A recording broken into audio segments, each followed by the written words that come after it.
Emangnya Gini Om. saudaranya Anas Anas ada bagaimana satu sih? soalan. Anas menarik ini Om, menarik tentang pernyataan. Anas respect dengan Bu Sofi ni satu je. Dia mengakui, dia enggak malu gitu kan. Enggak malu mengakui dia menyembah kepada Yesus ataupun menyembah kepada manusia gitu. Selama ni Om, Anas Tidak diskusi pernah dengan malu karena Alkitab mengatakan barang siapa yang tidak mengakui Yesus ini sebagai yang Anas raja. respect dengan Bu Sofi. Saya kasih tahu kamu ya. Barang siapa yang tidak mengakui Bapa dan Iya. anak, dia adalah antikristus kayak Nabi Musa. Barang siapa yang tidak menyembah kepada Yesus sebagai manusia, dia harus dibunuh. Lukas 19 ayat 27. Ini. Ini maksud Anas Bu Sofi. Anas respect satu ini. Bu Sorry, Sofi aku sudah mau mengakui berangkat itu. ke gereja. Banyak Ya, yang Anas Pak diskusi. Bom, nanti sampai Sebentar, ketemu lagi ini ya. menarik ini. Jangan panjang lupa, lagi ini. Gimana sih? Sebentar. Kamu nanti lihat aja. Oke. Saya akan siaran Bu beberapa Sofi, nanti jam next lagi. time kita ini Bu Sofi, Gak menarik usah ini next time. diskusinya. Saya siaran, kamu lihat di WAFM ada jadwalnya. Ya, jam kalau nggak salah nggak mau, waktu Anas sibuk Indonesia lagi. jam Anas 9 malam. nak urus kerja lagi, channel lagi, Oh banyak ya, urusan. saya nggak Anas urusan sama kamu, saya nggak peduli. Nanti kalau Anas ya. free nanti Anas Kamu ini. mau ereksi Bu 10 Sofi, tahun, kirim salam ke Bu mau Heni. dapat pelacur surga.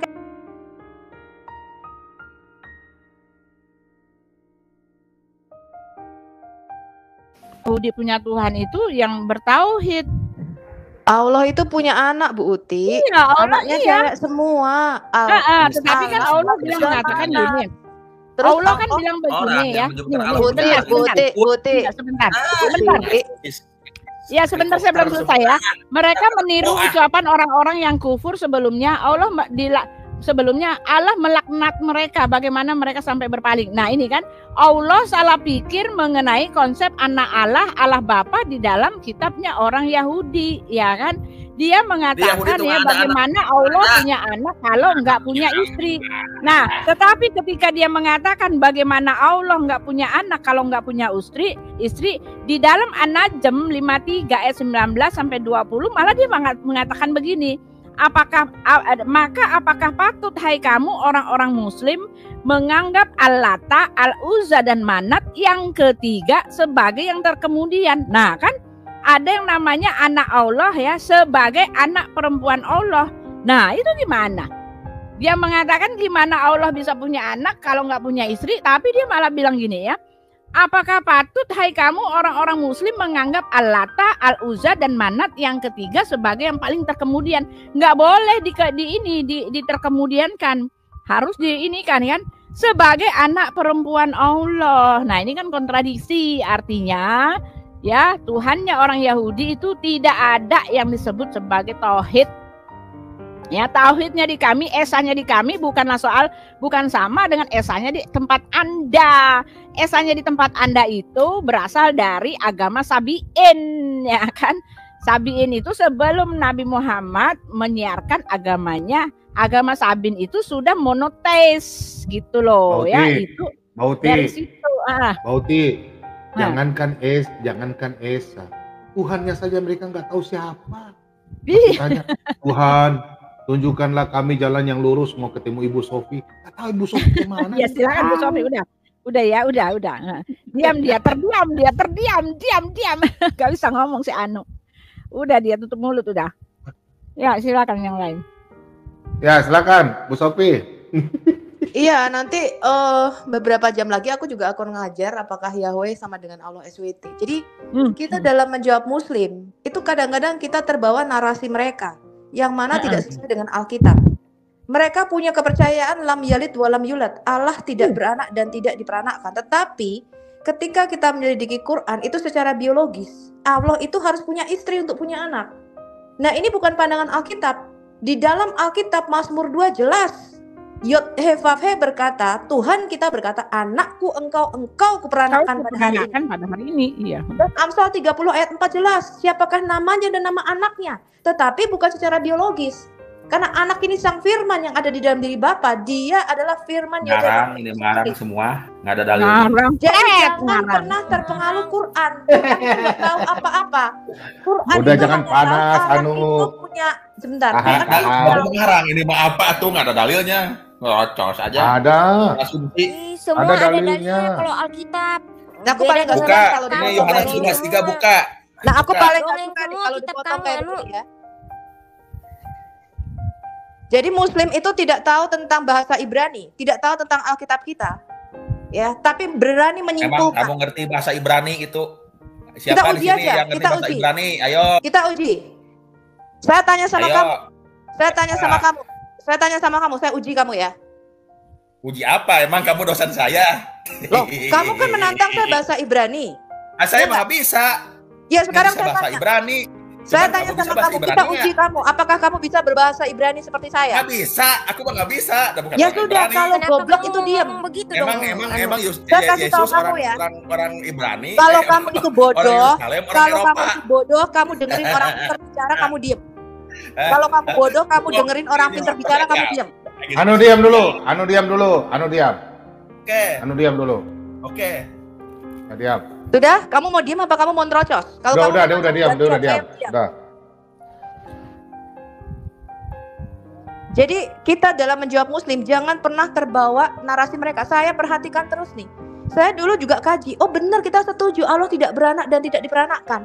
Tapi ketika saya mempelajari Alkitab loh, Tuhan gak pernah ngomong gitu. Bahkan Tuhan berkata Adam itu anak Allah dan dia punya Beneha Elohim, the sons of God. Beneha Elohim itu artinya anak-anak Allah. Jadi kita itu terbawa narasi muslim, teman-teman. Padahal Alkitab dengan jelas mengatakan Tuhan mempunyai anak. Tetapi anak bukan dalam arti secara biologis. Mazmur 2 dengan jelas dikatakan Mesias itu anak Allah.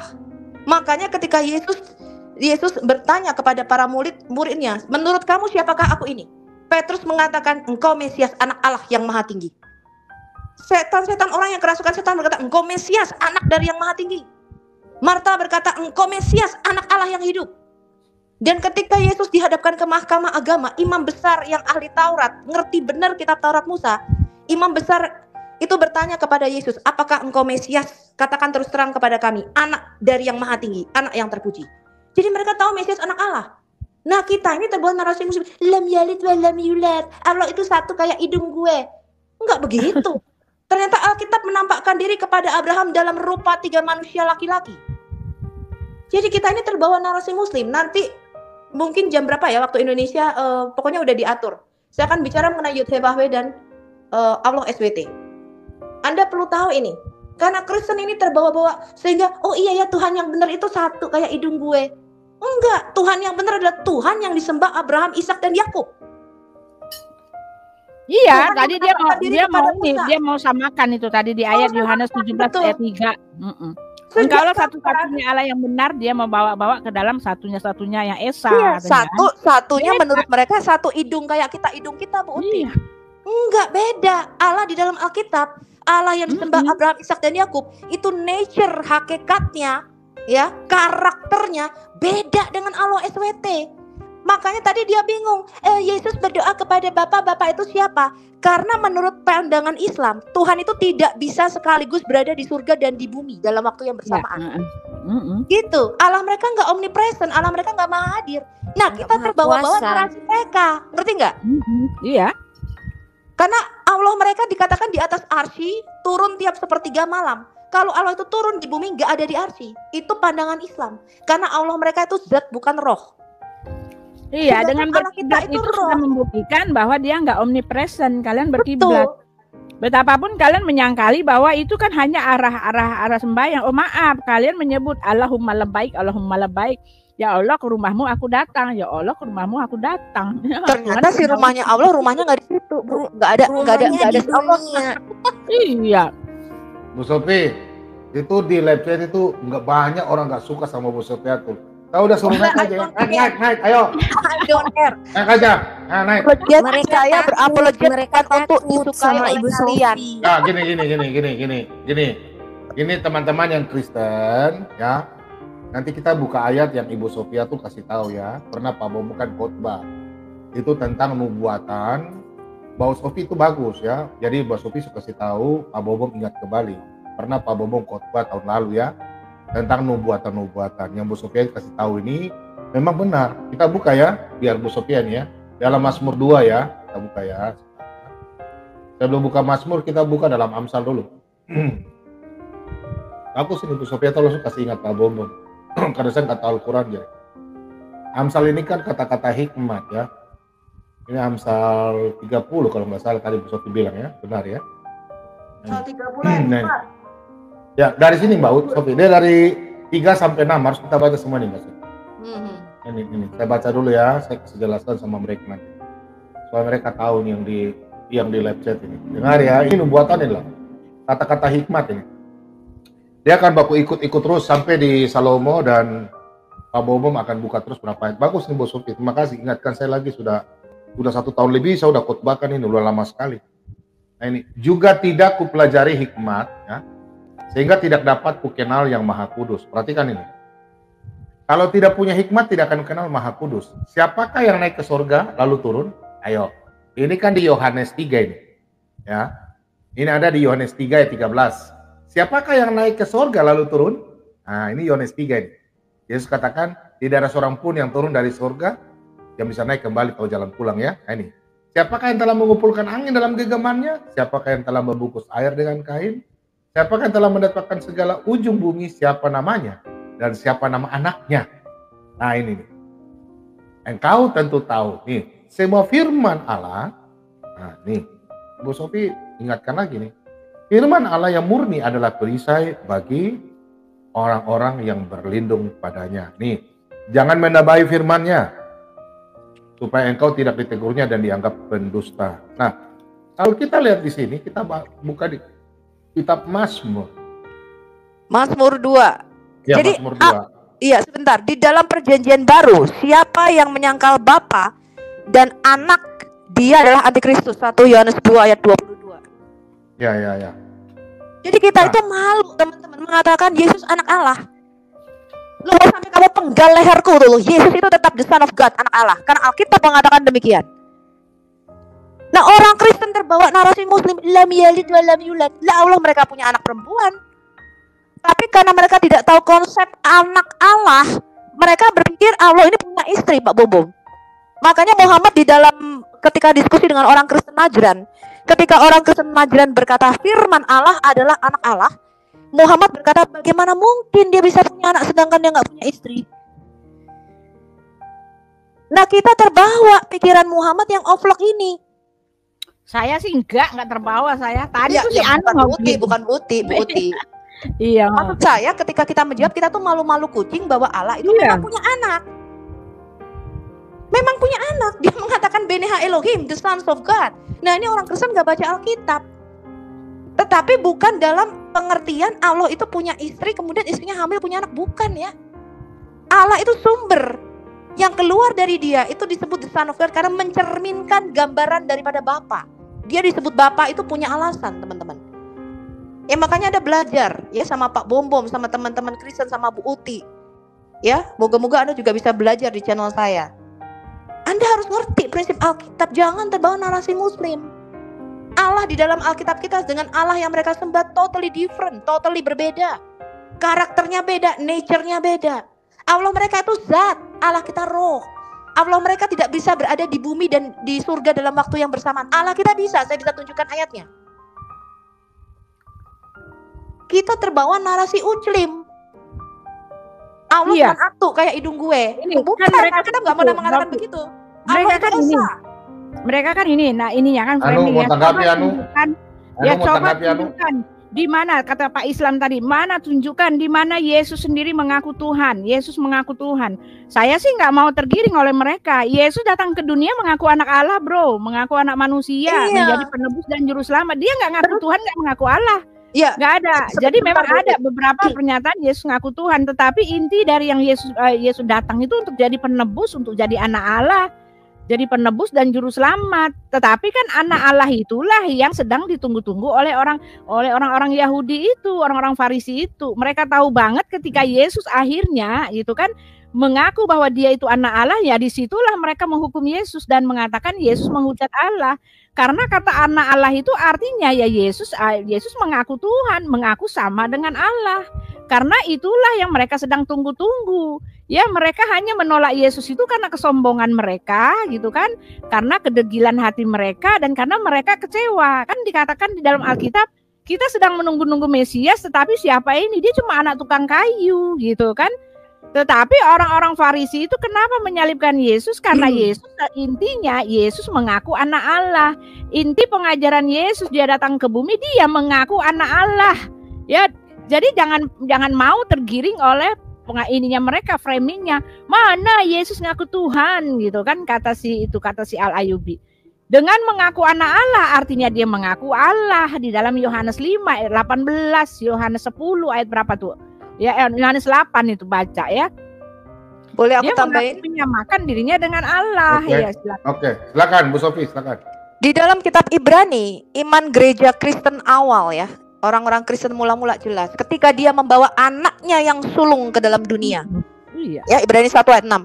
Maka semua malaikat, semua para Allah, para theos, ya, para anak-anak Allah yang ada di surga harus sujud menyembah kepada Yesus. Justru dalam kemanusiaannya. Kemudian kita terbawa narasi lainnya, Pak Bombo. Manusia nggak boleh disembah. Saya dulu juga mikir, tapi ternyata di dalam Alkitab manusia tuh boleh disembah, Pak Bombo. Saya bisa tunjukkan hampir ratusan ayat di mana kita itu sujud menyembah kepada manusia. Bahkan Yeremia 30 ayat 9 mengatakan kita harus sujud menyembah kepada Yod-Heh-Vaveh dan Mesiasnya, yaitu keturunan Raja Daud. Yang nggak boleh disujud sembah itu patung Salem yang terbuat dari batu, emas, perak dan sebagainya. Kita nggak boleh sujud menyembah kepada para malaikat, kita nggak boleh sujud menyembah kepada iblis. Tapi manusia yang dikatakan sebagai Salem, gambar dan rupa Allah itu disembah di dalam Alkitab kita. Saya bisa tunjukkan ratusan ayat. Justru kita harus menyembah kepada anak manusia, Daniel 7 ayat 9 sampai 14, Mesias. Saya bisa tunjukkan kalau kamu melawan Yahweh, kamu melawan Mesiasnya, Mazmur 2. Mazmur 2 ayat 1 sampai 12 itu mazmur yang sangat Anda harus pelajari. Yeremia 30 ayat 9. Disembah Yahweh sebagai Mesias itu disembah bersama dengan Allah. Di dalam Wahyu, tahta Allah dan tahta anak domba itu bicara Mesias. Semua bangsa, suku dan bahasa dan lidah yang ditebus oleh darah Yesus harus sujud menyembah kepada Mesias. Saya bisa buktikan kalau kamu tidak bertekuk lutut dan sujud menyembah kepada Yesus sebagai manusia, sebagai Adam, kamu akan dihukum mati. Lukas 19 ayat 27. Jadi kita terbawa narasi muslim, manusia nggak boleh disembah. Manusia yang mana dulu? Di dalam Alkitab, ya, Abraham sujud menyembah kepada manusia. Kalau Anda nggak percaya, baca Kejadian 18. Adam sujud menyembah kepada Bani Het. Daud sujud menyembah kepada Salomo. Betseba sujud menyembah kepada Raja Daud. Daniel, Yusuf sujud menyembah kepada raja. Boleh raja, karena dia merupakan Salem atau gambaran Allah. Nah, ini konsep ini kita terbawa uclim. Dulu saya juga mikir begitu. Tapi ketika saya mempelajari Alkitab dengan baik, loh, kok beda? Alkitab nggak seperti Quran, teman-teman. Anda nggak tahu bahwa Mesias itu sebagai manusia harus disembah. Kalau Anda tidak menyembah dia justru dalam kemanusiaannya, Anda akan dihukum mati loh. Nah, kalau nggak, saya baca Lukas 19 ayat 27. Ini ayatnya nih, ada nih Miss Sofi nih. Tentang perumpamaan uang mina itu Bu Sofia. Ini manusia disembah nih ya, anak manusia yang Raja berkata bawa orang ke sini dan bunuhlah dia. Itu iya, sujud menyembah kepada anak manusia, Yesus sebagai Raja Mesias. Ya, ini Miss Sofi, nih dalam Yohanes 9 ayat 35 ya. Yesus mendengar bahwa ia telah diusir keluar oleh mereka. Kemudian ia bertemu dengan dia dan berkata, "Percayakah engkau kepada anak manusia?" Kata Yesus ya. Jawabnya, "Siapakah dia?" Tuhan, ya kan? Siapakah dia? Apakah dia Tuhan? Gitu kan? Supaya aku percaya kepadanya. Kata Yesus kepadanya, "Engkau bukan saja melihat dia, tetapi dia yang sedang berkata-kata dengan engkau, dialah itu." Katanya, "Aku percaya Tuhan." Lalu ia sujud menyembahnya. Kan Yesus mengaku anak manusia itu adalah Tuhan. Anak manusia adalah Tuhan, itu harus kamu sembah. Iya, dan dia menerima sembah sujud orang itu, dia menerimanya. Iya, itu orang buta yang dicelikkan Yesus dari lahirnya, betul? Iya. Bahkan Yesus itu dikatakan pada hari ini kamu akan melihat anak manusia itu duduk di sebelah kanan Allah yang Maha Bapa. Iya, mereka kerojokan langsung. Yesus sebagai sang manusia, sebagai Adam yang dimuliakan, mati kamu. Saya bisa tunjukkan ayat-ayatnya di dalam Alkitab. Lah muslim ngomong manusia kok dituhankan. Loh, justru Yesus sebagai, kamu gak baca Ibrani 1 ayat 6, ketika ketika Allah membawa anaknya yang sulung ke dalam dunia, artinya ketika firman itu menjadi manusia, dia berkata seluruh malaikat sujud menyembah. Tapi di dalam Quran, Bu Uti, mereka nggak tahu kalau saya tanya kenapa ketika Allah yang adalah si kami menciptakan Adam, dia menyuruh para malaikat sujud menyembah kepada Adam. Iya, mereka nggak tahu. Yang nggak mau iblis bahkan nggak mau. Iya. Ketika iblis tidak mau sujud menyembah kepada manusia yang bernama Adam, iblis dilaknat Allah, betul? Iya. Tapi kalau saya tanya, kenapa Allah menyuruh para malaikat sujud menyembah kepada manusia yang bernama Adam? Mereka nggak tahu artinya. Karena mereka tuh goblok. Sebentar, saya tantang Muslim. Jangankan Muslim yang kroco ya. Saya sudah berdebat dengan ketua ulama Syiah Jaga Sukma yang sekolahnya di Negev, Irak, ahli tafsir, ahli hadis, bisa bahasa Arab lancar, aja nggak bisa jawab pertanyaan saya. Apalagi kalian yang kroco-kroco. Ya, sebentar. Sebelum Ibu Sophie lanjutkan. Stiker dulu. Waduh, stiker mana nih? Jadi begini. Di tempat aku dong, yang live di tempat saya stiker dong, stiker. Iya. Ya, sekalian sama yang live. Bantu Mbak Uti pelayanan. Ayo dong, stiker tempat Ibu Uti. Kalau Ibu Sophie nggak usah, Ibu Sophie sudah di Amerika. Sebentar Ibu Sophie. Jadi gini Ibu Sophie. Mau dongeng kek, mau apa kek, yang penting masuk situ itu kebenaran. Coba tampilkan Pak Bom. Iya, itu ya. Pak Dani. Ya. Aku cari dulu. Jadi sudah jelas berbeda Ibu Uti. Jauh banget berbeda Ibu Sophie. Kalau kata Pak Juma, emang kenapa dia punya malaikat? Emang kenapa dia punya sorga? Emang kenapa dia akan menghakimi orang yang hidup? Katanya gitu. Akan membangkitkan orang mati ya. Ya pokoknya kan biar begitu kan dia itu dia kan karena atas izin Allah katanya gitu kan. Biar dia kayak gitu kan atas nama, atas izin Allah. Bukan karena kuasanya dia sendiri sebagai Tuhan katanya gitu.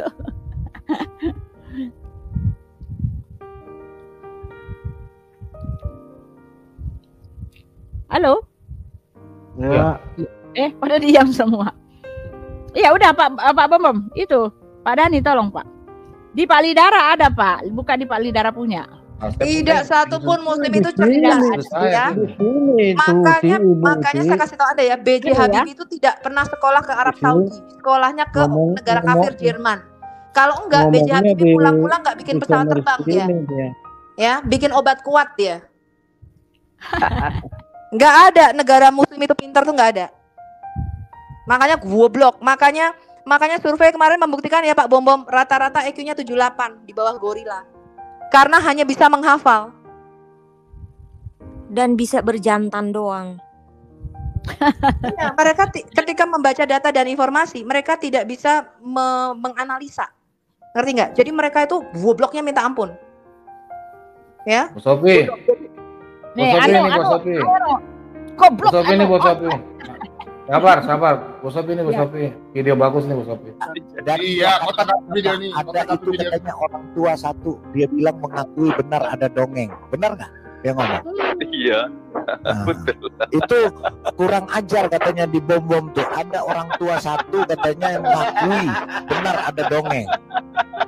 Ini loh. Hai nama yang ngomong Dani, nih catat nih. Dani yang ngomong. Jadi bilang kalau mau dongeng. Tadi bilang kalau mau dongeng apa kalau sudah catat itu resmi. Mau dongeng kah apabila itu kebenaran. Udah. Iya, terima kasih Pak Dani. Dari awal. Pak Dani ulang aja Pak Dani. Ya, udah Pak Dani kasih tahu ulang. Ya, Pak Dani ulang aja. Silakan Pak Dani mempertahankan Pak. Iya, saya katakan mau dongeng kah, mau apa, mau dewa Zeus kah yang masuk cerita di sini. Apabila sudah ada di dalam Al-Quran, itu kebenarannya datang dari Allah. Itulah kebenaran yang Allah pastikan, Allah tetapkan, disampaikan kepada umat Islam. Kalau itu adalah benar, walaupun orang di luar mengatakan itu dongeng, tetapi kalau sudah masuk dalam Al-Quran, itu adalah kebenaran yang datangnya dari Allah Subhanahu Wa Taala. Ya. Ini Pak Bom, bagus ini. Ini masukin TikTok bagus nih. Apabila dalam Al-Quran sudah masuk, di dalam Al-Quran tercatat itu adalah kebenaran yang mutlak, tidak ada keraguan di dalamnya. Itulah kebenaran informasinya, datangnya dari Sang. Saya udah bilang apa yang ditulis di situ kebenaran. Susah dengar. Udah saya bilang apa yang tertulis itu semua kebenaran. Iya. Apabila tertulis di dalam Al-Quran itu ada kebenaran dari Tuhan. Amin. Terima kasih Pak Dhani. Amin. Berarti itu kebenaran semua. Silakan Pak Bombom. Apabila masuk dalam Al-Quran, ingat jangan dipotong-potong. Ya. Kita dengar semua, dengar. Meskipun dongeng. Dengar semua. Silakan Pak Dhani. Ya, sekali lagi, apabila sudah masuk di dalam Al-Quran, cerita apapun, dongeng apapun, walaupun dongeng ke cerita rakyat, ke cerita apapun namanya, cerita Zeus ke cerita apa lagi, cerita dewa, Kain dan Abel. Apabila sudah tanpa terkecuali, apabila sudah masuk di dalam Al-Quran, informasi yang Allah sampaikan itu adalah kebenaran datangnya dari Allah, dan wajib umat Islam dunia mengimani, meyakininya. Tidak ada keraguan. Tidak ada keraguan bagi orang-orang yang bertakwa. Terima kasih. Betul dari bagus itu. Sudah Pak Dhani ini, Pak Bombom, dia bukan cuma mengaku begitu, Pak Dhani. Sama saya ada videonya, dia ngaku terus terang ya. Kami itu kan saya bilang, apakah kami itu Jibril, Allah dan Muhammad? Iya, dia bilang iya. Nanti saya ituin ya, saya publikasikan ya pernyataan dia ya. Jadi kami itu ya Allah, Muhammad dan Jibril. Dia ngaku juga ada di tempat saya. Kami itu katanya roh campuran, Bu. Sama saya juga pernah. Dia ngaku sama saya. Nanti saya ini ya, saya upload lagi ya. Bukan kami kasih. Kami kasih. Ya, kami itu tergantung. Kalau kami yang menumbuhkan tanam-tanaman itu katanya Allah dan para petani. Kalau kami yang sampai sekarang saya masih bingung siapakah kami yang meniup vagina farjahanya Maryam. Nah, ini saya bingung ini. Karena Jibril. Bu Sofi, saya mau tanya. Yang niupi itu si kalau butuh istri itu, yang butuh istri itu kira-kira laki-laki atau perempuan, Bu? Laki-laki. Makanya Allah tuh butuh sahibah, butuh istri untuk bisa punya anak. Tapi kenapa Maryam bisa punya anak tanpa suami ya di dalam Quran? Itu ada Pak Maun itu yang meniup. Ada ruh kami. Pak Maun, pelintat kan? Ada Pak Maun itu. Jadi Allah mereka itu fisik ya, teman-teman, punya tubuh, punya badan. Tangannya dua-duanya sebelah kanan, punya betis, punya mata, dan harus punya istri untuk bisa punya anak. Ini saya nggak punya badan, Bu Sofi. Ini kayaknya saya punya wajah, punya tangan, punya betis, nggak punya body, Bu. Si nanas mentah kayaknya ini. Sang penggugat bilang gak kebagian ngomong, nggak dapat kue ulang tahun. Aku tidur aja. Boleh nanya sama Bu Sofi. Silakan. Ya, silakan. Bu Sofi hilang lagi, kabur. Enggak, itu lagi di mute. Apa Pak? Mau saya aja sini. Saya nggak pernah kabur. Saya sebentar lagi berangkat ke gereja. Saya lagi gosok gigi. Kenapa? Bu Sofi. Di sana pagi ya? Pagi ya, Sofi? Pagi ya di sana ya? Ya. Bu Sofi mau nanya boleh satu aja. Nanya tuh jangan ngeyel. Kalau kamu nanya, jangan kamu samakan dengan Quran. Enggak ya. Mau nanya. Kalau Tuhannya siapa? Tuhannya Daud, Yesus bukan? Jelas dong. Dia berkata, Yahweh berfirman kepada Tuhanku. Mana? Yesus bukan. Udah ngata Yesus bukan? Yes, Yesus. Mana ayatnya mana? Mazmur 110 ayat 1. Buka. Abang buka. Mazmur 10 ayat 1. Bentar.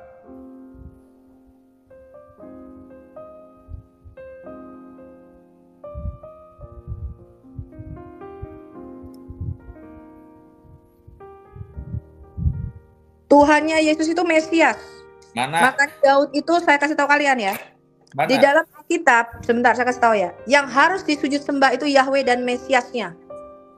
Kamu memberontak melawan Yahweh dan artinya kamu sebentar.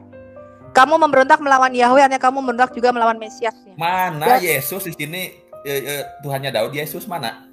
Nah, kamu bisa baca nggak ini bahasa Ibrani aslinya? Kamu baca bahasa Ibrani aslinya Mazmur 111. Ya. Demikianlah firman Tuhan kepada Tuanku, duduklah di sebelah kananku sampai ku buat musuh-musuhmu menjadi tumpuan kakimu. Mana? Nggak ada kata Yesus, mana? Sekarang kamu buka Yohanes 6. Yesus mana? mengutip Mazmur 110 ini. Buka, Bom. Buka. Apa? Yohanes berapa, Bu Sophie? Yang membuktikan ke saya. Sudah jelas ya, Yahweh berfirman kepada Adoni. Mana? Yesus mana? Nggak ada Yesus. Shut up, kamu diam. Yohanes berapa, Bu? 6? Iya. Atau di Matius ini? Ya Matius ini, Bu? Ya, betul. Mana? Oke. Anu harus dikasih pemahaman dulu, Anu. Mana? Ada Yesus. Anu dengar dulu, Anu dengar dulu. Orang Kristen kalau bilang kata Yesus, sus itu dalam bahasa Yunani, orang yang ditinggikan. Dengar dulu. Enggak, bacanya itu, Pak. Jangan cocokmologi Mengapa Daud dalam roh? Nih, udah baca. Kau baca nih. Enggak, dari atas. Saya baca. Enggak, dari atas. Nih, dari sini. Silakan, Anu baca. Saya baca. Katanya kepada mereka, jika demikian, bagaimana Daud oleh pimpinan roh kurang atas, bacanya kurang atas. Tuannya. Dari sini boleh. Ya. Nah, itu ketika orang-orang Farisi sedang berkumpul, Yesus bertanya kepada mereka, katanya, apakah pendapatmu tentang Mesias? Anak siapakah dia? Kata mereka, kepadanya anak Daud.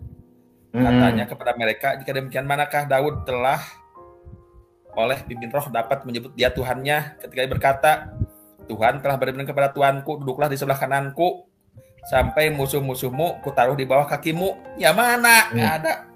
Mana? Baca terus. Jadi jika Daud menyebut dia tuannya, bagaimana mungkin ia anaknya pula? Terus kamu tahu ini enggak? Ini yang bicara siapa? Kamu cocokmologi mana? Anak. Ini goblok apa gimana ya dia baca ya? Sudah jelas di sini Mesias itu disembah kepada Daud. Makanya Yesus berkata, menurut kamu Mesias itu siapa? Anak Daud. Karena Mesias itu harus dilahirkan dari keturunan Daud. Tetapi di dalam Mazmur 110 ayat 1 tadi, Daud menyebut Mesias itu tuannya. Adoni. Tuannya. Dan di sini Yesus berkata kalau Mesias itu anaknya, bagaimana dia tuannya pula? Karena Mesias itu sudah ada sejak sebelum dunia dijadikan sejak teknologi itu mengada berasumsi. Tolol kau. Dia mau framing. Ada mana? Itu berasumsi. Dia mau framing. Makanya kamu nggak tahu bahasa Ibrani, nggak tahu konsep Yahudi. Anu, nama Yesus dalam bahasa Yunani itu apa sih nama Yesus? Isa. Anu pernah lihat Tuhan Yesus, Tuhan Yesus disalib di atas kayu salib begini, baru ada tulisan di sini. Atas ini enggak? Oh, itu tulisan itu Pak Bom katanya saya lihat di YouTube itu tulisan berapa? 10 itu teh. Enggak. Itu kan pada waktu zamannya Yesus kan dijajah oleh Romawi, tapi sebelum Romawi itu kan Yunani. Makanya bahasa di Israel itu bahasa, contoh kayak Indonesia tuh ada bahasa Jawa, bahasa Toraja, tapi bahasa umumnya bahasa Indonesia. Nah, di situ bahasa Yunani. Pada waktu Yesus disalib di sini di atas tulisan INRI itu artinya apa INRI? Dalam bahasa Yunani. Ya INRI, Pak INRI. Bahasa Yunani itu Yesus. Tapi diterjemahkan Yesus. Bukan. INRI itu Yesus. Itu Yesus. Bukan. Kau dengar. Aduh. Semuanya Yesus dari mana? Anu kan tulisannya kan itu Yesus. Itu kan Yesus. Dengar dulu, kalau N itu Naserinum, ya, Naserinum. Nah itu N-nya. Kalau R-nya itu kalau nggak salah Rex. Terus kalau itu Iaderium ya kayaknya itu bahasa Yunani. Jadi kalau Yesus itu Yosua, Sus itu orang yang ditinggikan. Jadi iya, gimana sih? Ya udah. Bukan, makanya kau belajar bahasa Yunani dan bahasa Ibrani. Jadi Yesus itu Yod He Vav He, di situ Sus orang tinggikan. Jadi nama yang sakral gitu loh. Makanya Yesus bilang nama yang berkuasa. Coba anu pergi ke kuburan terus dilari kejar setan. Kau panggil saya nama Yesus, nanti setan lari. Benar. Iya, besok mau dibaptis ya? Ya udah. Saya hormatilah pendapatnya walaupun cocokmologi. Bukan, kamu yang harus belajar. Anak Saya satu lagi yang penting nih. Udah, Pak Bombom itu mah udah. Saya ada pertanyaan ya yang mengganjal di hati saya dari dulu, Pak Bombom. Coba Yahweh itu artinya apa? Coba Yahweh itu apa? Cocokmologi aja. Bukan cocokmologi. Orang Kristen bisa bilang, orang Yahudi bilang Yahweh. Apa itu Yahweh? Yahweh. Ya tadi saya nanya ke Bu Sophie, mana Tuhannya? Iya, itu kan Yesua.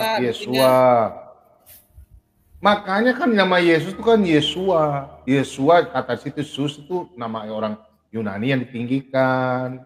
Sebenarnya itu Tuhan sendiri itu, nama Yesus itu namanya Tuhan sendiri. Mana sih kau? Bukan nama Isa. Isa itu namanya siapa sih? Isa Al-Salam itu artinya apa kan?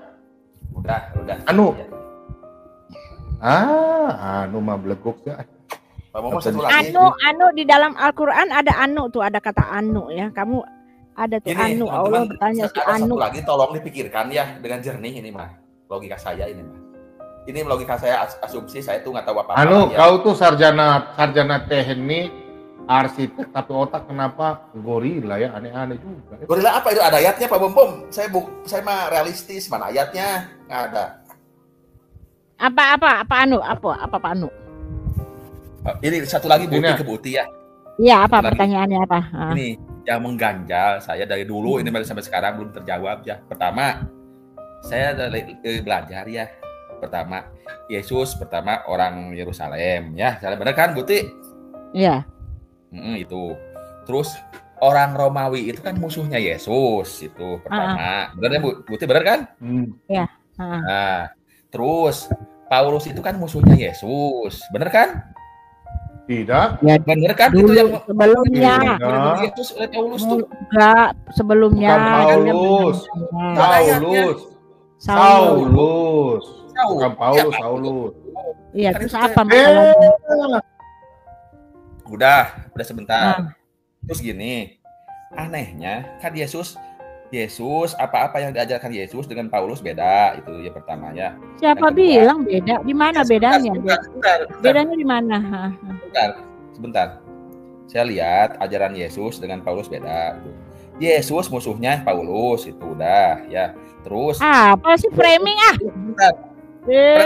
framing lah. Bodoh. Bentar. Sebentar nanti jawab. Yesus sendiri yang memilih Paulus sebagai rasul. Nanti jawab. Jadi ini pertanyaan orang bego. Kalau dia arsitek, saya sih mempertanyakan. Yesus siapa coba? Paulus kan?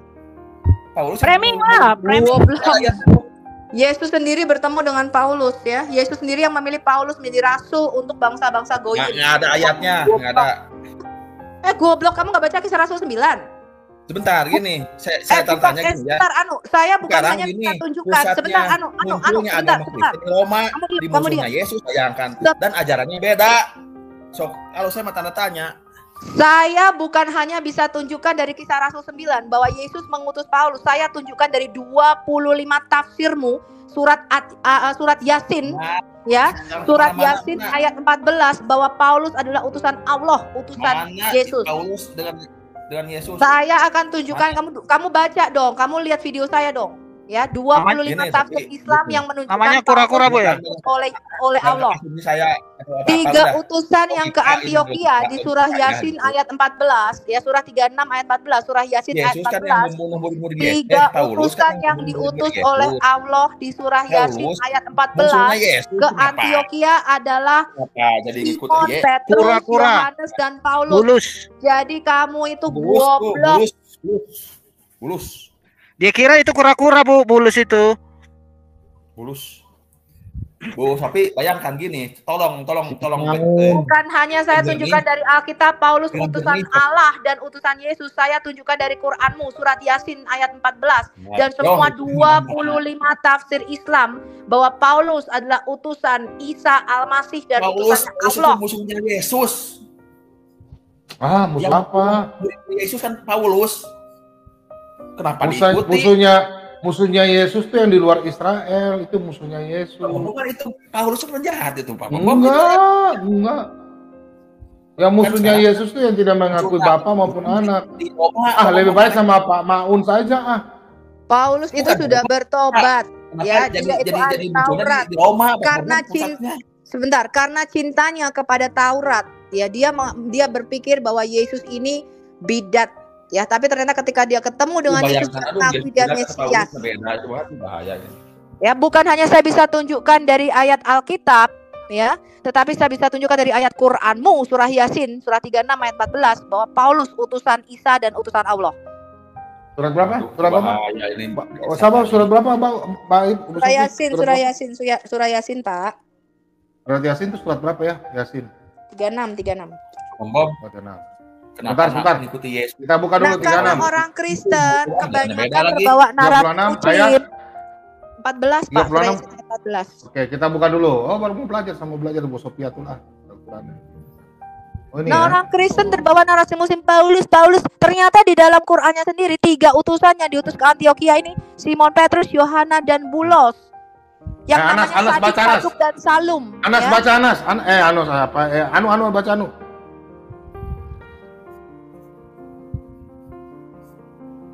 Nah, Muslim sendiri goblok. Mereka bicara bahasa Arab, tapi nggak tahu apa tentang Quran. Pak Bom, si Sopi mah cocokmologi aja. Baca. Hanya Paulus jahat atau gimana? Ini baca dulu. Nanti kita lihat tafsirnya nanti. Baca. Yo sabar, baca dulu. Ini kita pun baca dulu. Nanti kita buka tafsir. Buka baca. Di tafsir Kemenak. Nanti kita buka Kemenak punya. Ayatnya nggak ada. Baca di Al-Quranmu, bagaimana sih? Baca. Terus ini muncul di Roma, bayangkan.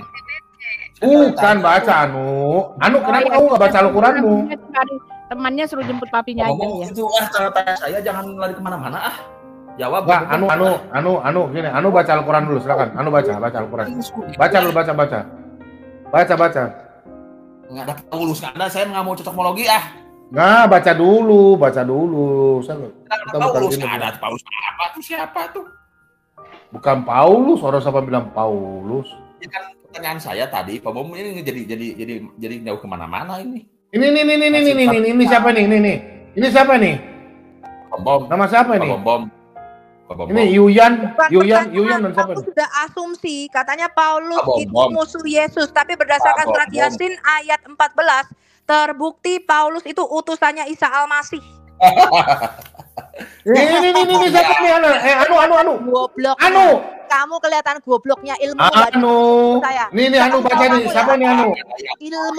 Ilmumu itu nggak ada seujung saya. Ya. Yang berdebat dengan saya itu Ustadz Nahdlatul Ulama, ketua ulama Syiah. Kamu itu nggak ada seujung saya kamu. Kenapa jadi diikuti gimana? Ini Bulus siapa nih Anu? Bulus ini siapa Anu? Bulus ini siapa? Kok jadi mengandalkan tafsir bukan ayatnya sih? Nggak ada Paulus. Ini ayat, ini kan Al-Qur'an. Nih, bukan ini di atas ini tafsirnya Al-Qur'an. Saya mengamu. Al-Qur'an ini bilang nih. Dia tuh Yuyan dan Bulus. Bulus itu siapa Anu? Nggak tahu. Nggak ada ayatnya. Tafsir baca sahah. Saya mengamu tafsir, pingin tertera ada ayatnya. Aduh. Pak Bom, jangan kemana-mana Pak Bom. Itu kan yang membunuh murid-murid Yesus kan Paulus, Pak Bom. Kenapa jadi diikutin? Pak Bom. Pak, jawab dong.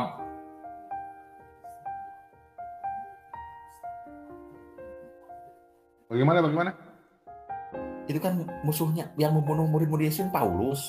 Kenapa jadi ajarannya ini Paulus yang diikuti? Paulus tidak membunuh murid-murid Yesus, tidak ada. Ayatnya 12 murid Yesus nggak ada yang dibunuh, nggak ada. Pengikut. Nggak ada ayat. Pengikut. Bukan ya, muridnya. Pengikut. Paulus apa? Iya, waktu itu kan dia kan benci sama Yesus. Pengikutnya dia kejar, dia bunuh, bukan muridnya. Nah, disitulah Yesus datang. Saulus. Nah, ini kita buka ayatnya ya. Buka ayat. Kisah para Rasul 9 ayat 3 45 ya. Coba ya. Tunggu.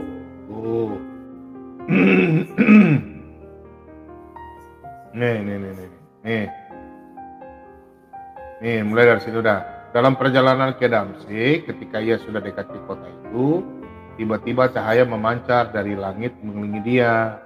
Ia rebah ke tanah dan kedengaranlah olehnya suatu suara yang berdekat kepadanya. Saulus, Saulus, mengapakah engkau menganiaya aku? Kata siapa kamu itu? Hah? Kata siapa? Yesus ya? Yang ini. Ya. Yang ini. Ya kata Yesus. Bayangkan Yesus dibayangkan Yesus dianiaya oleh Paulus, Pak Bom, bayangkan. Kenapa jadi ngikuti Paulus? Dengar dulu. Jawab Yesus, siapakah engkau Tuhan? Katanya, akulah Yesus yang kau aniaya. Tetapi bangunlah dan pergilah ke kota. Di sana akan dikatakan kepadamu apa yang harus diperbuat. Maksudnya yang dianiaya itu karena sudah menyakiti Yesus. Murid-murid kalau kau sakiti berarti menyakiti Yesus. Jadi kalau Anu kurang ajar sama Pak Bom, Anu hati-hati. Nanti Anu punya kaki bengkok. Pak Bom itu Yesus dianiaya oleh Paulus. Bom jelas ayatnya. Benar, nanti Anu punya kaki bengkok. Itu Yesus mengaku dianiaya oleh Paulus, bayangkan. Ya udah, otak kau lurus-lurus jadi. Itu ada ayatnya. Itu jelas ayatnya ada. Iya, maksudnya murid-muridnya. Yesus itu kan merasakan kepedihan itu jemaatnya, umatnya.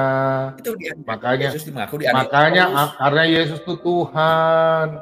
Dia sudah terangkat ke surga, tapi Yesus tuh Maha tahu. Dia tahu apa yang kalian lakukan kepada umatnya. Makanya dia tegur, kayak Anu kan.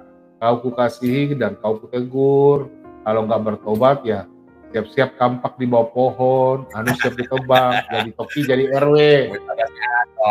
Anu ditoki jadi RW. Tahu RW nggak ditoki? Toki di kepala dan kampak. Ya, biarin aja Pak. Ini yang katanya arsitek. Kalau dia benar-benar arsitek, dia percaya nanti di surga ereksi 70 tahun bersama 72 bidadari berbuah dada montok dan bervagina rapat yang disebut uruban atroba alias pelacur surga. Biarin aja.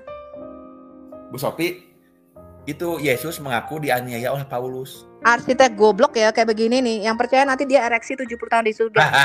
Kesibukan laki-laki di surga adalah, malu saya mengatakannya, memecah perawan-perawan surga.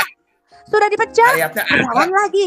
Sudah dipecah, perawan lagi. Sudah dipecah, perawan lagi. Nah karena dia goblok, makanya dia percaya surga. Nanti dia capek tuh ya, Mbak Sophie. Nanti dia capek tuh ya, Bu Sophie. Dia capek. Oh enggak Pak, di surga laki-laki itu diberikan kekuatan 40 kali lipatnya. Oh begitu ya? Iya. Dikasih berarti nggak perlu ada jual obat kuat, nggak perlu lagi ada obat kuat. Nggak perlu. Nanti Mbak Yuni nggak perlu jual. Berarti Yuni nggak perlu jual obat lagi, Yuni nggak perlu jual obat lagi. Iya, Yuni nanti dipecahin terus perawannya. Kok jadi kemana-mana sih? Tadi saya ini membuktikan bahwa Paulus itu menganiaya Yesus, musuhnya Yesus. Anu, kamu percaya ya begitu-begitu ya?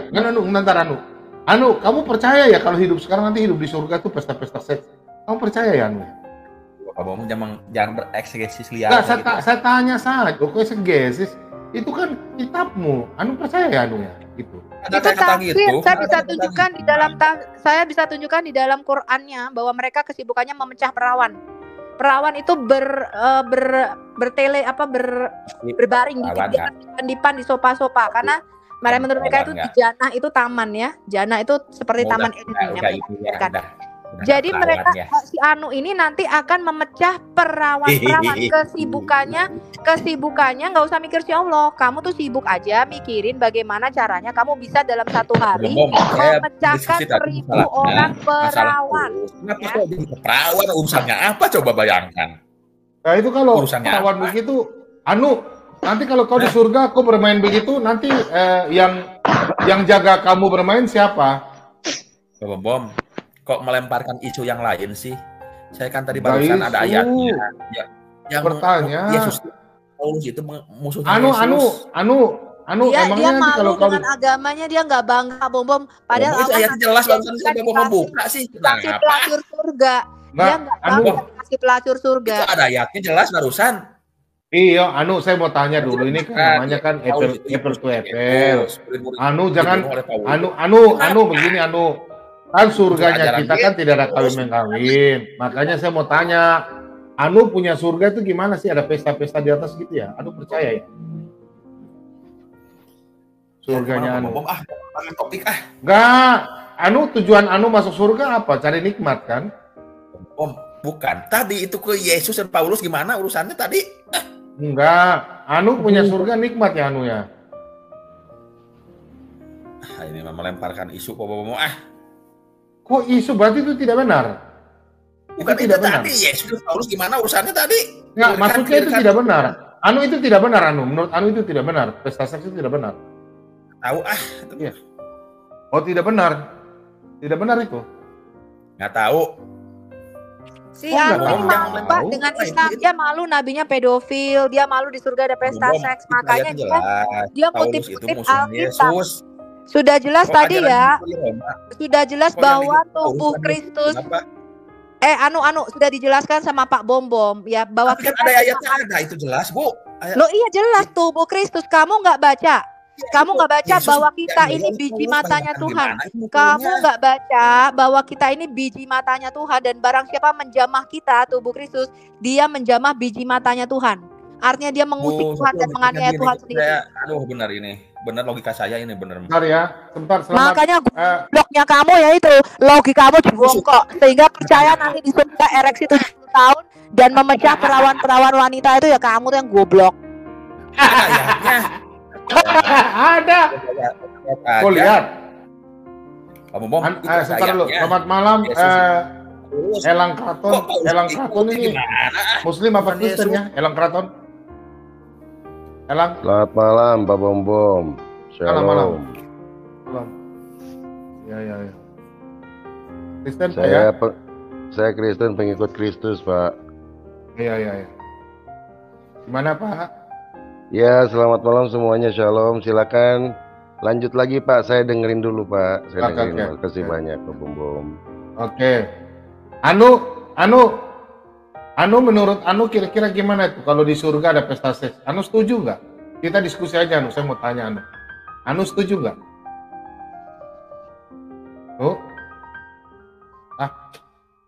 Beleguk mah. Oke, selamat Pak Maun. Di surga kalau pesta seks setuju nggak? Iya, selamat malam Pak Bom yang ada di Rom. Selamat malam. Ganti nama selamat malam yang di LC. Aduh, Pak Maun. Ini kan Pak Maun kan. Pak Maun. Tadi lanjut. Ya. Kalau Anu tidak setuju. Kalau Pak Maun setuju nggak di surga ada pesta seks? Bukan Pak Maun, ya? Indah Harmi dia. Indah Harmi. Iya. Janganlah, itu my love itu. Oh, setuju. Dia bahkan berkata di surga nanti kita kayak Ultraman. Enggak, ada yang saya mau tanya sama. Saya mau tanya sama Anas. Oh, Anas saya mau tanya Anas. Jadi diskusi aja ya. Kalau yang jadi bidadari itu kan Anas punya istri nanti kan? Betul nggak? Ketua kaum bidadari. Itu ciptaan Allah. Gini sebentar sebelum Anas mereka percaya ya Pak Bomom kayak gini-gini tapi mengaku intelektual loh. Satu heran sama mereka. Apa? Sebentar. Saya belum pernah dengar. Iya, baik gini. Anak mengambil nama Pak Maun ini berkenaan dengan Pak Maun di dalam cerita arwah Piramli, dan nanti tontonlah, itu banyak dia punya manfaat ataupun pelajaran di situ. Selain daripada surah Al-Maun, ini surah pertolongan arti bukan yang tadi kembali ke topik. Pak Maun. Kalau Anas Baik, punya istri nanti kepada besok topik. jadi apa? Di surga. Iya, Anas punya istri nanti jadi apa? Indi Harmi. Istri itu Indi Harmi nanti jadi apa ya? Indah Harmi. Bidadari. Indah Harmi. Berpayudara dan bervagina rapat. Gini. Kemudian Indah Harmi akan dipecah. Bentar, sebelum kita berbicara tentang 100 istri yang dijanjikan kepada pengikut.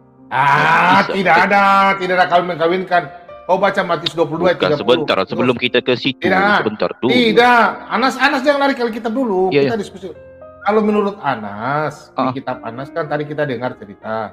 Di kitab Anas itu ada dijanjikan bidadari kan. Nah, pertanyaan saya Anas punya istri kan sudah ada di dunia. Nah, nanti Anas punya istri besok jadi apa? Jadi pendamping kita. Itu menurut hadis. Pendamping. Rasulullah. Sebagai ratu kita tuh sebagai ratu. Iya, lebih daripada ratu lagi itu, pendamping kita. Pendamping. Terus so, yang kenikmatan istri yang lain? Di surga itu tidak dapat dibayangkan. Terus istri yang lain? Yang 72 itu? Istri yang lain itu bidadari. Bidadari itu kan Anas sudah jelaskan, gitu kan? Bidadari itu bukan, maksudnya kan kalau di surga kan tak dapat bayangkan. Kalau di dunia umum, Miss World. Anda kan sudah jelaskan analogi. Bukan pelan-pelan Anas, bukan di dunia. Ya. Yang saya mau tanyakan gini Anas, supaya kan siapa tahu kau punya cerita ini, orang-orang yang nonton ini teredukasi, orang-orang ini kepingin kan, laki-laki yang nonton ini kan banyak laki-laki mata keranjang, ya mungkin dia sekarang tidak dapat kawin, pamalas kerja, terus sekarang ini dia kan lagi malas kerja, laki-laki banyak yang nonton ini khususnya para kadrun kan, yang sekarang lagi dukung Anas ini. Mereka ini kan malas kerja, duduk cuma tidur makan tidur, terus tidak punya perempuan yang cantik. Nanti kalau besok di surga dapat perempuan, terus yang dipecah-pecah perawan itu perempuan siapa? Dipecahkan perawan itu.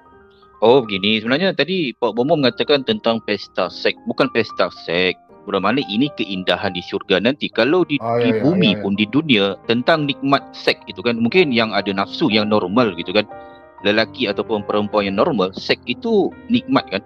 Apatah lagi di surga nanti, bukan hanya fokus kepada tentang nikmat seks, banyak lagi nikmat lain. Ada pecah perawan ya, pecah perawan itu apa? Pecah perawan itu kan hanya analogi gitu kan. Cuma begini, kalau di dunia kita kan banyak orang berzina kan. Kalau dia berzina. Anas, menurut Anas nanti di surga itu nggak ada hubungan seks, tidak ada, itu cuma analogi saja. Tidak ada. Pecah-pecah perawan tidak ada. Bukan analogi, kenikmatan di dunia nih. Makan nikmat nggak Om? Makan. Iya, makan nikmat kan? Di atas ada tang-ding-dung. Bermakna di ada nggak di atas? Bermakna di surga ada. Lebih daripada itu tak dapat digambarkan, tak dapat digambarkan. Ada. Begitu maksud dia. Apa? Enggak. Bikin tabel. Tang-ting-tung. Siapa nih? Aduh. Bantri. Bukan maksud dia tak dapat digambarkan begitu. Anas kau nih putar-putar. Kalau di kau dengar dulu. Di atas itu ada nggak yang dimaksudkan pesta hubungan seks di atas bidadari? Pusing amat bidadari. Gini Allah, gimana jelaskan begini? Kayak makan saja begitu. Kayak makan ya. Kalau lelaki kan dia kalau lelaki kan dia bukan hanya bidadari. Jangan lelaki biasa. Kalau lelaki enggak suka kepada perempuan itu enggak normal barang tak hidup. Di dunia lah, kalau di akhirat. Di dunia ni apa? Nikmat. Makan nikmat, main nikmat, seks nikmat, main sukan nikmat. Itulah apa lagi nikmat? Bedanya ya. Gitu kehidupan kekal yang dijanjikan Yesus. Yesus berkata, surga bukanlah soal makan, minum, kawin dan mengawinkan, melainkan sukacita, damai, sejahtera oleh karena Roh Kudus. Makanya kalian tidak kenal Roh Kudus, kalian nggak dipimpin oleh Roh Kudus, nggak hidup berjalan di dalam Roh, hidup berjalan di dalam penis yang tegang, hidup berjalan di dalam penis yang ereksi. Makanya kamu akan minum bersama-sama dengan aku di kerajaan Allah nanti. Itu janjinya. Jangan risaulah, minum anggur itu. Bukan. Mana, Bu Sofi? Kita bukan soal makan dan minum. Perjamuan kawin. Masalahnya ada minum, makan semeja dengan Yesus. Minum anggur. Itu Matius 26 itu. Kamu ereksi. Di Bible. Sila. Enggak, sekarang saya tanya. Salah penafsiran itu. Saya tanya sama kamu, Anas. Salah tafsir. Mungkin exegesis Anas melenceng. Ketika Nabi mengatakan kesibukan laki-laki di surga adalah pesta seks, itu betul apa enggak? Ketika Nabi mengatakan kesibukan laki di surga adalah pesta seks, Menurut Ustadz kalian sendiri, dan saya punya videonya. Ustadzmu mengatakan kalau ada anak mendengar seorang pendeta mengatakan titip Yesus enggak bergerak, gimana? Titip Yesus enggak ada fungsi. Tidak ada pendeta yang mengatakan demikian. Itu hanya pendeta kentut. Gua kentutin. Oh, itu Henry toh? Ini standar janda ini. Mana sih? Henry. So jangan mengambil kata-kata orang itu mungkin untuk pengajaran mungkin gitu kan. Jangan dipotong-potong. Itu siapa? Pendeta siapa? Henry Tan. Enggak, Ana hanya ini kata-kata orang. Memangnya hadis itu bukan kata-kata Muhammad? Saya tanya. Hadis itu kata-kata orang apa bukan? Enggak ada ya, lah itu hanya penjelasan. Ketika di dalam hadismu Muhammad berkata kesibukan laki-laki di surga pesta seks. Sekarang saya tanya, mengapa kamu mengambil kata-kata orang? Di mana itu hadis? Kamu nggak tahu hadis itu. Kamu tidak tahu hadis itu. Enggak, Anas enggak tahu. Coba ditampil dulu. Bagi nomor kepada Pak Bomom, tampilkan dulu. Kita baca sama-sama. Bacakan bahasa Arab. Saya sudah mau berangkat ke gereja, ya. Sabar, jangan kabur dulu. Anak ada soalan kepada Bu Sofi. Ya. Anak ada soalan. Sabar, satu soalan dulu. Kau percaya ajaran agama goblok ini bahwa di surga ada pesta seks, ya? Gimana mengatakan perawan-perawan dan ketika sudah dipecah perawat daripada melihat perang naga, takut amat Anas. Gini soalan Anas begini. Bu Sofi gini soalan Anas. Bu Sofi, sabar, jangan kabur dulu. Gini soalan Anas. Tadi Anas mendengar. Anas, perang naga itu bagus. Seperti film nonton Doraemon. Doraemon takut Anas ngomong. Gini, Anas. Bu Sofi sabar. Anas, kalau ada perang naga itu anak kecil senang nonton. Matanya terbuka begini. Ada film Ultraman lawan naga. Iya. Tapi kalau anak kecil nonton ada orang pesta seks di surga. Oh, anak kecil. Mama takut, mama dan bapak ada baku ini ya tingtong. Itu kan nafsu berahi sampai pagi. Kalau perang naga itu ada Ultraman sama naga berkelahi. Anak kecil nonton. Tapi kalau di surganya Anas ada anak kecil nonton. Nggak boleh, jorok. Pak Bomom mikir surga itu seperti kotak segi 4 gitu. Mana sih Om Bom? Gini Om Bom. Anas ada satu soalan. Anas menarik ini Om, menarik tentang pernyataan. Anas respect dengan Bu Sofi ni satu je. Dia mengakui dia enggak malu gitu kan. Enggak malu mengakui dia menyembah kepada Yesus ataupun menyembah kepada manusia gitu. Selama ni Om Bom, Anas diskusi dengan malu karena Alkitab mengatakan barang siapa yang ini yang Anas respect dengan Bu Sofi. Saya kasih tahu kamu ya. Barang siapa yang tidak mengakui Bapa dan anak, dia adalah antikristus kayak nabimu. Barang siapa yang tidak menyembah kepada Yesus sebagai manusia, dia harus dibunuh. Lukas 19 ayat 27. Ini maksud Anas, Bu Sofi. Anas respect satu ini. Bu Sofi mengakui itu. Banyak yang Anas diskusi. Sebentar. Ini menarik. Ini jangan panjang lupa, lagi. Gimana sih? Sebentar. Kamu nanti lihat aja. Oke. Bu Sofi, nanti next time kita ini. Bu Sofi, menarik ini diskusi. Saya siaran, kamu lihat di WAFM ada jadwalnya. Ya, jam kalau nggak salah. Nggak mau, Anas sibuk lagi. Anas nak urus kerja lagi, channel lagi. Banyak urusan. Saya nggak urusan sama kamu. Saya nggak peduli. Nanti kalau Anas free nanti kamu mau ereksi. Bu Sofi, kirim salam ke Bu Heni. Mau dapat pelacur surga.